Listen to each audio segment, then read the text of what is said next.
শুভেচ্ছা সবাইকে। চাকমা আইটি একাডেমির পক্ষ থেকে সবাইকে স্বাগত জানাচ্ছি। বন্ধুরা, আজকে আমরা বেসিক কম্পিউটারের অষ্টম পর্বে যে সমস্ত কাজগুলো শিখব সেগুলো আমি আলোচনা করতেছি। আমরা আজকে শিখব কিভাবে আপনারা স্ক্রিনশট দিবেন, কিভাবে স্ক্রিনশট লাইট শট পাবেন, আর কিভাবে নোটপ্যাড কিভাবে ব্যবহার করবেন, কোথায় পাবেন নোটপ্যাড সে সম্পর্কে আমি বিস্তারিত আলোচনা করব। তো ভিডিওটি শুরু থেকে শেষ পর্যন্ত দেখবেন, আপনি অনেক কিছু নলেজ গেইন করতে পারবেন। ওকে, তাহলে চলো আমরা আমাদের মূল কাজে। তো এখন আমরা নোটপ্যাড কোথায় খুঁজে পাবো? আমরা শুরুতে আমাদের ল্যাপটপ ওপেন করার পরে আমরা এভাবে কিন্তু বারবার রিফ্রেশ দেব। রিফ্রেশ দিলে আপনার কম্পিউটারতে অত্যন্ত সচ্ছল হবে এবং চালু থাকবে, অর্থাৎ ভালো একটা পারফর্ম দেবে। ওকে, তো আমরা এই যে দেখেন সার্চ মেনুতে যাব। এই যে সার্চ মেনু, এইদিকেটা কিন্তু সার্চ মেনু। তো এখানে এসে আমরা লিখব, এই যে আমরা সার্চ মেনুতে আসলাম, এখানে NOTE নোট PADE নোটপ্যাড। আমরা নোট, শুধু নোট যদি লিখি আমরা নোটপ্যাডটা এসে যাবে। এই যে নোট লিখলাম, NOTE নোট। নোটপ্যাড লেখার সাথে সাথে এই যে আমাদের ছোট্ট একটা সফটওয়্যার, এটা সিস্টেমের একটা সফটওয়্যার, আমরা নোটপ্যাড ওপেন করতে পারি। আমরা এখানে ডবল ক্লিক করে আমরা নোটপ্যাড একটা ওপেন করলাম। এই যে দেখেন, আমরা যদি এই যে এখানে একটা ম্যাক্সিমাইজ আছে, এখানে ক্লিক করলে বড় একটা ম্যাক্সিমাইজ হয়ে গেল একটা নোটপ্যাড। তো এখানে যদি আমরা যে মিনিমাইজ, এই যে মিনিমাইজ ছোট্ট হয়ে গেল। ওকে, তো আমরা এখানে ধরে ইচ্ছা মতো এভাবে নাড়াতে পারি। এই যে এখন বন্ধুরা দেখেন, এখানে কিন্তু file, edit, format, view, help 1 2 3 4 5টি অপশন রয়েছে। দেখেন আমরা ফাইল থেকে আমরা এটা সেভ করার জন্য বিভিন্ন অপশন, যেমন new window, open, save S, page setup, print, exit, এগুলো দেখতে পাই। তো আমরা কি করব, প্রথমে একটা নাম লিখব। নাম কি লিখব আমরা দেখি, চিটাগাং হিলটেক। এই চিটাগাং হিলটেক এই লেখাতে আমাদের কিন্তু যদি ফন্টগুলো চেঞ্জ করতে চাই, আমরা ফরম্যাটে যাব। ফরম্যাটে গিয়ে এখানে ফন্ট লিখব, ফন্টে ক্লিক করব। ফন্টে ক্লিক করে আমরা কিন্তু নতুন ফন্টে যেতে পারবো। যেমন দেখেন আমরা এখান থেকে ক্লিক করলাম, ফন্টে ক্লিক করলাম, দেখি আমরা নতুন আরো স্টাইলিশ ফন্ট আমরা পাই কিনা। এখন আমাদের এই ফন্টটা কোন স্টাইলে আছে, এটা টাইম নিউ রোমানতে আছে। তো আমরা এখানে অনেক স্টাইলিশ ফন্ট দেখতে পাবো। যেমন দেখেন আমরা কিন্তু এটা রেগুলার, ইটালিক, বোল্ড করতে পারবো। ওকে, তো আমরা যে কোনো একটা স্টাইলিশ ফন্ট দিতে পারি। আমরা কিন্তু এখান থেকে টাইম নিউ রোমান দিয়েছিলাম। আমরা দেখি যে কোনো একটা স্টাইলিশ ফন্ট, আমরা দেখি সুন্দর একটা ফন্ট, স্টাইলিশ ফন্ট, কোন ফন্ট দেব দেখি আমরা এই ফন্টটা দিয়ে দেখি, মিলা। তো আমরা এখান থেকে ফন্ট সাইজটা কিন্তু ছিল রেগুলার, এখানে কিন্তু সাইজটা 14 ছিল, এটা স্ট্যান্ডার্ড সাইজ। তো আমরা এখান থেকে 28 দিয়ে দিব। 28 দিয়ে এটা কিন্তু স্ক্রিপ্টটা হচ্ছে ওয়েস্টার্ন স্ক্রিপ্টে আছে, তো আমাদের দরকার নেই। এখান থেকে ওকে দেব। ওকে দিলে এই যে দেখেন এটা আমাদের সুন্দর করে একটা স্টাইলিশ ফন্ট হয়ে গেছে। তো আমরা যদি কোনো কিছু যদি লিখি, যেমন দেখেন is beautiful, TIFUL beautiful, Chittagong হিলটেক ইজ বিউটিফুল। ওকে, তো আমরা যদি চাচ্ছি এইটা সেভ করার জন্য, এটা এখানে সেভ করার জন্য আমরা যদি চাই এটা, তো কি করব, আমরা চিটাগাং নামে সেভ করব। আমরা এখান থেকে চিটাগাংটা এটা কপি করব, আমরা ফাইলে যাব, ফাইলটা সেভ এসে যাব। এই যে আমরা যদি সেভ এসে যাই, সেভ এস থেকে ক্লিক করে আমরা সেভ এস ক্লিক করার সাথে আমরা আমাদের একটা ডায়লগ বক্স বলি বা কোনো ফোল্ডার বলি, এ ধরনের সেভ এস একটা অপশন আসবে। তো আমরা এখানে ডাইরেক্ট ফাইল নেমের জায়গায় চিটাগাং লিখে দিব। তো আমরা এখানে টেক্সট ডকুমেন্ট কিন্তু TXT, আর এখানে কিন্তু আমাদের ইনকোডিং UTF-8, এখানে অনেক কিছু রয়েছে, আমাদেরকে দিতে হবে UTF-8।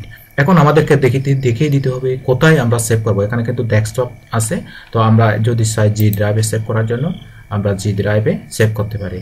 তো আমরা যদি একটা ফোল্ডার চাই, আমাদের ফোল্ডার দরকার নেই, আমরা এখান থেকে সেভ দিলে আমাদের ফাইলটা জি ড্রাইভে সেভ হয়ে গেল।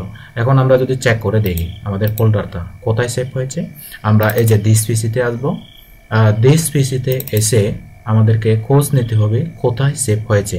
আমরা এই যে জি ড্রাইভ থেকে এই যে আমরা যদি দেখি এই যে চিটিগাং, এটা আমাদের ফাইলটা। ওকে, তো এখন আমরা চাচ্ছিলাম সেই ফাইলটা এখানে আনতে। ওকে, তো আমরা দেখি এখান থেকে, তো আমরা চাচ্ছি এই লেখাটি একটু চেঞ্জ করব, আর এই লেখাটি আমাদের পোষাচ্ছে না। তো এখন কি করব, আমরা পুরনো স্টাইলে ফিরে যাব। আমরা ফরম্যাটে যাব, ফরম্যাট থেকে ফন্টে ক্লিক করব। ফন্ট থেকে আমাদের যেই ফন্টটা খুবই স্ট্যান্ডার্ড এবং খুবই আমার জন্য সুইটেবল এবং উপযুক্ত সেই ফন্টটা আমরা বাছাই করব। বন্ধুরা, এই নোটপ্যাড কিন্তু আমাদের জন্য খুবই উপকারী। এটা এমএস ওয়ার্ডের যে সমস্ত কাজগুলো আপনি শর্টকাটে MS power, MS Word, MS Excel না খুলে আপনি সরাসরি নোটপ্যাড ওপেন করে সুন্দরভাবে লিখে রাখতে পারেন। তো আমরা এখান থেকে টাইম নিউ রোমান সিলেক্ট করব। এখানে আমি টাইম লিখে দিচ্ছি, টাইম লিখে টাইম নিউ রোমান আসবে। তো টাইম নিউ রোমান এসে রেগুলার ফন্ট দেব, এখান থেকে আমরা 14 দিয়ে দিব, এই যে 14। তো এখান থেকে ওয়েস্টার্ন থাক স্ক্রিপ্টটা, এখান থেকে ওকে দিব। এই যে ব্যাস আমাদের সুন্দরভাবে আমাদের ইয়েটা রয়ে গেল, অর্থাৎ লেখাগুলো সুন্দরভাবে চেঞ্জ হলো। ওকে, তো আমরা এখান থেকে এটা আবার ফাইলে যাব, সেভ করব। এটা সেভ হয়ে গেল, এখান থেকে মিনিমাইজ করতে পারবো। তো বন্ধুরা, এতক্ষণ পর্যন্ত দেখলেন নোটপ্যাড কিভাবে কোথায় ব্যবহার করা যায়। যেমন শুধু নোটপ্যাড ব্যবহার করে আমি কিন্তু আমার কার্যক্রমগুলো চালাই। যেমন দেখেন, আমরা যদি নোটপ্যাডটা ওপেন করি, এই যে এখানে যদি আমরা ওপেন করি, এটা যদি ওপেন করি, এই যে এখানে নোটপ্যাড, এখানে একটা ক্লাস রয়েছে, নোটপ্যাডে নয়। এই যে দেখেন, আমি যদি এটা দেখাই, যেমন এভাবে যদি ওপেন করি, নোটপ্যাডে কিন্তু আমি এগুলা লিখে রাখি, অর্থাৎ যে সমস্ত কাজগুলো আমি করি সেই লেখাগুলো আমি নোটপ্যাডে লিখে রাখি, এমএস ওয়ার্ড ফাইল ওপেন না করে। অবশ্যই এমএস ওয়ার্ডও ব্যবহার করা যায়, কিন্তু আমি ওপেন করি না। ওকে, তাহলে বন্ধুরা চলো আমরা আরেকটি কাজ শিখি, তা হচ্ছে আমরা স্ক্রিনশট দেব। কিভাবে স্ক্রিনশট দেব? যেমন আমরা কথার কথা, আমরা যে কোনো একটা ইয়েতে যাচ্ছি, ফাইলে যাচ্ছি, যে কোনো একটা ফোল্ডারে যাচ্ছি, দেখি আমরা যে কোনো একটা ফোল্ডারে যাব। দেখেন আমরা এখানে নয়, আমরা যাচ্ছি হচ্ছে অ্যাপ ড্রাইভে গিয়ে আমরা এখানে যাব চাকমা হিরো। তো এখান থেকে আমরা কিন্তু ইমেজগুলো একটু এমএস ভিউতে আমরা এক্সট্রা লাস্ট দিব, তারপর এখান থেকে ফোল্ড দিব। তার এখান থেকে আমি যে কোনো একটা ইমেজ স্ক্রিনশট নিতে চাচ্ছি। তো কিভাবে স্ক্রিনশট ইউজ করব? এই যে দেখেন, এই যে স্ক্রিনশট, এটা লাইট শট, এটা একটা সফটওয়্যার। তো এই লাইট শট কোথায় পাবেন, কিভাবে পাবেন আমি আপনাদেরকে দেখাচ্ছি। আপনারা স্ক্রিনশটের এই যে লাইট শট যদি ডাউনলোড করে ইউজ করতে চান, আপনারা ক্লিক করবেন এখানে light shot, LIGHT, light SHOTE, light shot. তো এখন এই লাইট শটটা স্ক্রিনশটটা খুবই হালকা একটি সফটওয়্যার। তো এটা কিন্তু খুব সহজে ইউজ করা যায়। এখানে ডাউনলোড দিলে আপনার এটা ডাউনলোড হয়ে যাবে। তো আমরা কি করব, এখান থেকে যদি আমরা এভাবে লাইট শটটা ওপেন করি, এই যে দেখেন লাইট শট আমরা ওপেন করতেছি, এটা দেখতে কি রকম, এটা খুবই হালকা একটি সফটওয়্যার। এটা কিন্তু স্ক্রিনশটের জন্য খুবই ব্যবহার উপযোগী, ব্যবহার করা যায়। আপনি যদি এখান থেকে ডাউনলোড দেন, এই যে download for Windows, download for Mac, আপনি ইচ্ছা মতো ইউজ করতে পারবেন। তো আশা করি লাইট শটের ব্যবহারটা কিভাবে করবেন, লাইট শট কিভাবে নেবেন আমি বুঝাই দিলাম। তো এখন আমি দেখি লাইট শটটা আমরা যে ইউজ করব, তো কিভাবে ইউজ করব আমরা একটু ওপেন করে দেখি। এটা আমরা ইমেজটা একটু ওপেন করি, ইমেজটা একটু ওপেন হোক, বড় করে ওপেন হোক। তা আমরা এখান থেকে স্ক্রিনশট দেব। স্ক্রিনশট কিভাবে দেয় আমি স্টেপ বাই স্টেপ দেখাচ্ছি বন্ধুরা। আশা করি যারা একদম নিউলি নতুন ল্যাপটপ কিনেছেন, নতুন ব্যবহার করতেছেন, তারা যদি একদম শুরু থেকে ভিডিও নাম্বার 1 থেকে, ক্লাস নাম্বার 1 থেকে শুরু করে যদি আপনি ফুল টিউটোরিয়ালগুলো দেখেন, আপনি তাহলে একটা ভালো আইডিয়া পাবেন, ভালো ধারণা পাবেন কিভাবে সুন্দরভাবে ইউজ করবেন আমাদের এই টিউটোরিয়ালগুলো। হ্যাঁ, তো এই যে দেখেন এই ছবিটা কি বোঝাচ্ছে, এই ছবিতে এই যিনি, এটা চাকমা ভাষা বলা হচ্ছে দাবা। এই দাবা হাতে যে লোকটিকে দেখতে পাচ্ছেন, ইনি ছিলেন বুদ্ধপূর্ব, অর্থাৎ পূর্বে হাজাসরা উচ্চ বিদ্যালয়ের ফিজিক্যাল এডুকেশন টিচার শারীরিক শিক্ষা শিক্ষক রিতন স্যার উনি দাবা একটা হুক্কা ধরে বসে আসেন। ইনি বর্তমানে মাচ্চাচড়া বন্দুকবাঙার সাহেদের একটা হাই স্কুলের প্রধান শিক্ষক জুনিয়র স্কুলের। আর ইনি হলেন এই বিন্দুময় চাকমা স্যার, ইনি হাজাসরা উচ্চ বিদ্যালয়ের একজন সিনিয়র শিক্ষক। আর এটা হচ্ছে আমি, অর্থাৎ এটা কিন্তু এই 2020 সাল বা 2019 সালের দিকে। এটা হাজাসরা হাই স্কুলে থাকাকালীন সেগেইসুরি নামক একটা গ্রামে আমরা নিমন্ত্রণ খেতে গিয়েছিলাম, সেখানে এই স্মৃতিটা রয়েছে। তো এখন আমি চাচ্ছিলাম স্ক্রিনশট দিতে আমাদের শট দেওয়া স্যারের ছবিটা।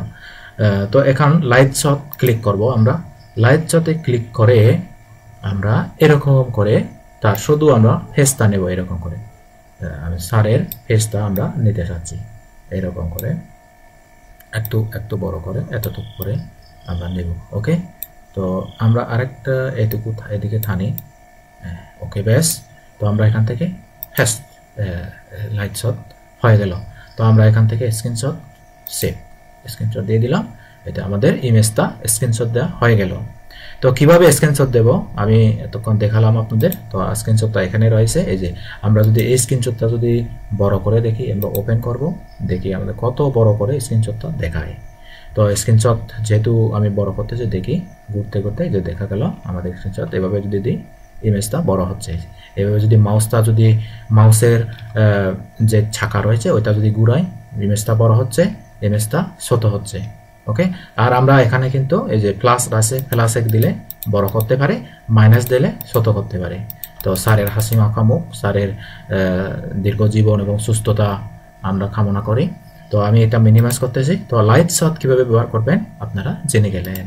ওকে বন্ধুরা, তো আমরা শুরুতেই জেনেছিলাম কিভাবে আমরা নোটপ্যাড ইউজ করব, নোটপ্যাডের ফন্ট চেঞ্জ করব। এরপরে জানলাম লাইট শট কোথায় পাবো, কিভাবে ইউজ করব। লাইট শটের কিন্তু বহু রূপে ব্যবহার রয়েছে। আপনি ইচ্ছা করে স্ক্রিনশট করে কোনো কিছু পাঠাতে পারেন, আপনি ওয়েবসাইটে ঢুকেছেন কোনো ছবি লাগবে স্ক্রিনশট দিয়ে নিতে পারেন। ওকে, তো ভিডিওটি এই পর্যন্তই। সবাই ভালো থাকবেন, সুস্থ থাকবেন।